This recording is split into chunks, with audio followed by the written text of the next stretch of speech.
যারা সফলভাবে আপনাদের এই প্রশিক্ষণ কার্যক্রমটি সমাপ্ত করেছেন তাদেরকে আন্তরিকভাবে অভিনন্দন জানাই। যারা নতুনভাবে যুক্ত হলেন তাদেরকে স্বাগত জানাই। তাদের আগামীর দিনগুলো সাফল্যমণ্ডিত হোক সেই শুভকামনা করি।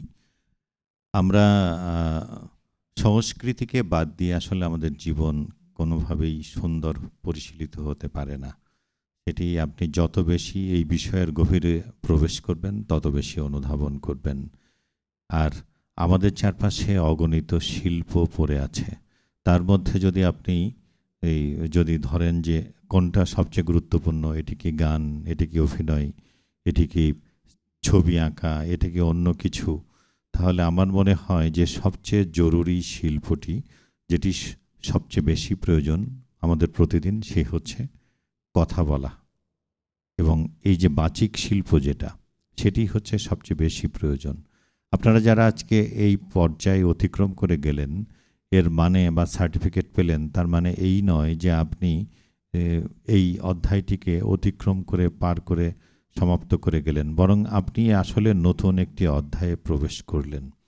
আপনার প্রতিদিন অসংখ্য মানুষের সঙ্গে কথা বলতে হয় এবং কথা বলবার ক্ষেত্রে যিনি যত বেশি সুন্দর করে বিষয় উপস্থাপন করতে পারেন তিনি কিন্তু তত বেশি সফল হবেন। এটি আপনার ব্যক্তি জীবনে, আপনার কর্মজীবনে সব জায়গার জন্য সত্য।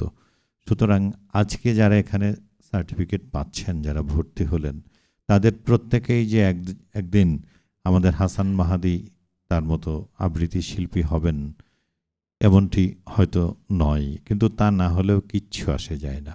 প্রত্যেকেই ঠিক একই রকম করে যে আমরা একইভাবে একই উচ্চতায় যদি একই কর্ম করি, তাহলে সকলেই ক্রমাগত রবীন্দ্রনাথের সেই কথার মতো যে নিজেই নিজেদের ভিড়ে আমরা মূল্যহীন হয়ে যাব। কিন্তু আপনার জীবনে কথা বলার যে প্রয়োজনীয়তা, শুদ্ধ উচ্চারণে বাংলায় নিজেকে প্রকাশ করবার যে প্রয়োজনীয়তা, সেটি কিন্তু কোনো দিন কোনো সময় কোনো অবস্থাতেই ফুরবে না।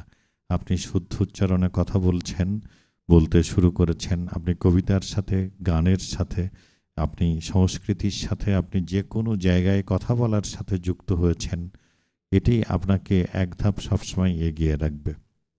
আমি চাই, আমরা চাই যে শুদ্ধ সংস্কৃতির বিকাশ ঘটুক। আমাদের বাংলা সংস্কৃতি একটি বিশাল ভাণ্ডার। আমরা যদি সেখান থেকে অল্প কিছু নিজেরা আত্মস্থ করতে পারি, তাহলেই আমাদের জীবন কিন্তু সুন্দর হয়ে যেতে পারে। আমাদের চারপাশে হয়তো বিভিন্নভাবে আমরা প্রচুর উন্নতি দেখি, কিন্তু যখন আপনার ভেতরের আপনি তার উন্নতি না হবে, ততক্ষণ পর্যন্ত কিন্তু কোনো উন্নতি আপনাকে স্পর্শ করবে না। সেই জন্য ডাক্তার যেটা বলছিলেন যে বিপুল ঐশ্বর্যের মধ্যে থেকেও মানুষ সীমাবদ্ধতার মধ্যে আছে, দুশ্চিন্তার মধ্যে আছে। এই প্রত্যেকটি জায়গা থেকে আপনাকে পরিত্রাণের পথ দেখাতে পারে শিল্প, সংস্কৃতি। সেই শিল্পের সাথে, সংস্কৃতির সাথে আপনার এই শিল্পিত যাত্রা চলমান থাকুক। আপনি সাফল্যমণ্ডিত জীবনের অধিকারী হন। আপনার কথাই বাংলা আরও পরিশীলিত হোক, এই প্রত্যাশা রইল সকলের জন্য। আরও একবার আন্তরিক শুভকামনা এবং শুভেচ্ছা জানাই। আমাদের সম্মিলিত প্রচেষ্টায় আমাদের বাংলা ভাষা, যার অনেকগুলো বিশেষণ আছে, সেই বিশেষণের বাংলা ভাষা পরিশীলিত, পরিমার্জিত হোক, পরিব্যাপ্ত হোক।